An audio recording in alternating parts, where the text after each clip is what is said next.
প্যারিসের Eiffel tower ও লন্ডনের London আইয়ের মতো এবার কলকাতার আলাদা পরিচয় ঘটাতে তৈরি হচ্ছে কলকাতা গেট। দমদম বিমানবন্দর থেকে শহরের প্রবেশপথে নিউ টাউনের রবীন্দ্র তীর্থ ও হিডকো ভবন সংলগ্ন থার্ড রোটারি ট্রাফিক আইল্যান্ডের কাছে কলকাতা গেট গড়ে তুলছে রাজ্য সরকার। খরচ হচ্ছে ৩০ কোটি টাকা।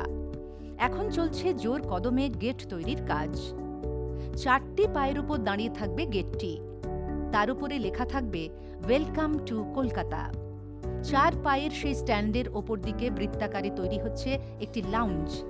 মাঝখানে থাকবে বিশ্ব বাংলা লেখা লোগো। এই লাউঞ্জে উঠে ৩০ মিটার ওপর থেকে দেখা যাবে গোটা শহরটাকে, কাটানো যাবে খানিকটা সময়। উঁচু লাউঞ্জে ওঠার জন্য থাকবে এলিভেটর এবং সিঁড়ি। সম্পূর্ণ শীতাতপ নিয়ন্ত্রিত সেই লাউঞ্জে থাকবে কলকাতা সহ রাজ্যের শিল্প সংস্কৃতির নানা নমুনা ও গ্রাফিক্স। থাকবে চা, কফি, খাবার ব্যবস্থা ও রেস্টুরেন্ট। ইস্পাতের ৪ থামের মধ্যে দিয়েই লাউঞ্জে উঠবে জল, বিদ্যুৎ সরবরাহ, নিকাশি ও অগ্নি নির্বাপনের সরঞ্জাম। নগর উন্নয়ন মন্ত্রী ফিরহাদ হাকিম বলেন, মাসখানেকের মধ্যে গেট তৈরির কাজ শেষ হবে বলে মনে করা হচ্ছে। পুরো কমপ্লিট করতে মাসখানেক আরও লাগবে এবং এই গেটটা ৩০ মিটার ওপরে পর্যন্ত মানুষ যেতে পারবেন। লিফট থাকবে, সিঁড়ি থাকবে এবং তার ভেতরে কলকাতার একটা সাইড পুরো ওই গ্লাস থাকবে যেখানে দেখা যাবে এবং ওখানে বসে মানুষ এনজয় করতে পারবেন।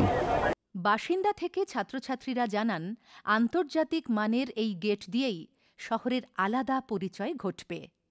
সুন্দরও হবে, যেটা আমাদের নিউ টাউনেরও একটা আকর্ষণ। বিদেশি টাইপের জিনিস হতে পারে, যে মানে খুব একটা ভালো সিনারিও দূর থেকে দেখলেও মানে খুব ভালো লাগবে, যে একটা আলাদা নতুন টাইপের জিনিস তৈরি করা হয়েছে। আমার মনে হয় এটা খুবই ভালো হচ্ছে, কারণ মুম্বাইতে যেমন আছে মুম্বাই গেট, সেরকমই কলকাতা এটা একটা কলকাতা হচ্ছে, এটা খুবই ভালো একটা দিক। কলকাতার আলাদা পরিচয় ঘটাতে এবং আরও দৃষ্টিনন্দন করে তুলতে এই কলকাতা গেট আন্তর্জাতিক ক্ষেত্রে শহরের মান আরও বৃদ্ধি করবে বলে মনে করছেন সাধারণ মানুষ। সুপ্রকাশ চক্রবর্তী, দূরদর্শন সংবাদ, কলকাতা।